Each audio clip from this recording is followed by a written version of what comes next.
류삼룡 총경의 전략공천 정말 충격입니다. 민주당은 현역 이수진 의원이 공천 배제에 반발하며 탈당한 서울 동작을 지역구에 류삼룡 전 총경을 전략공천하는 내용을 포함한 추가 전략공천 후보자와 전략선거구 경선 지역을 의결했습니다. 지도부에서 엄청나게 고민을 하셨겠죠. 당연히 해당 부분은 사실 도박이 맞습니다. 동작을 자체도 정권 심판론이 우위이긴 하니 어차피 밀린 인물론을 반윤 전선의 아이콘이라 할 수 있는 류삼룡을 내세워 인물을 묻히고 반윤 정서를 극대화하려는 전략 같습니다. 물론 나경원이 김건희에게 팽당한 이미지라 각이 제대로 안 세워질 수도 있긴 하지만 전현희가 성동으로 간 지금은 달리 방법이 없었던 것으로 풀이됩니다. 그러나 현재 판세가 쉽지 않은 것은 사실입니다. 작년 말부터 100번 정도는 말씀드린 부분, 역대 선거에서 야당이 과반을 기록했던 적이 없었습니다. 그만큼 쉽지 않은 게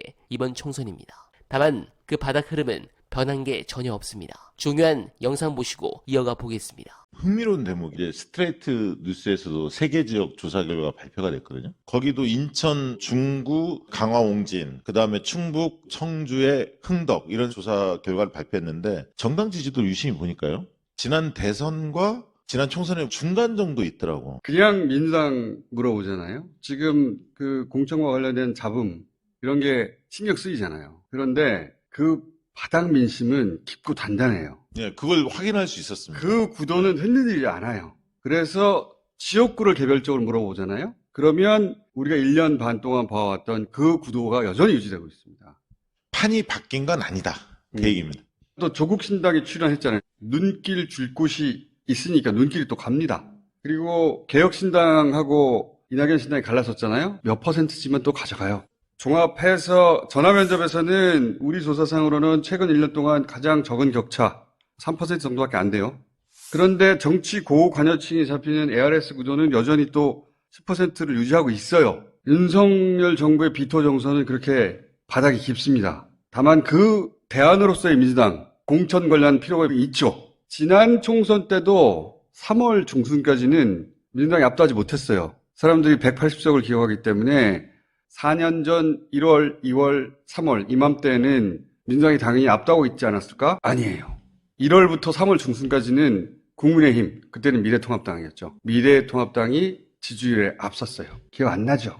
안 나도 돼. 그리고 3월 3주차 돼야 민주당이 앞서기 시작합니다. 선거 불과 3주, 4주 전이에요. 그러니까 지금 뉴스는 볼 필요가 없어요. 네, 지역구를 세분화시킨 조사에서는 민주당이 유리한 조사가 계속 나오는 이유가 표본 때문입니다. 잘 안 잡히는 직장인 또는 젊은 주부층의 응답이 많아지기 때문입니다. 그러나 추세라는 것은 결국 민주당 지지층의 사교와 관련이 있고 투표율에 영향을 주기 때문에 차주 안으로는 이 공천 문제가 빨리 끝나길 기원합니다. 저는 그래서 오히려 이재명 대표께서 정말 대단하시다고 생각합니다. 기득권들과 일말의 타협이 없습니다. 아마 이 시기를 위해 버티고 버텼겠죠. 민주당부터 개혁해야 한다는 생각이 투철하셨고 지금 난동을 피우는 민주당 인간들이 이재명 대표에게 사적으로 연락 안 했겠습니까? 온갖 루트로 접선하려 노력했을 텐데 남욱말처럼 씨알도 안 먹혔을 겁니다. 앞으로 이재명 대표는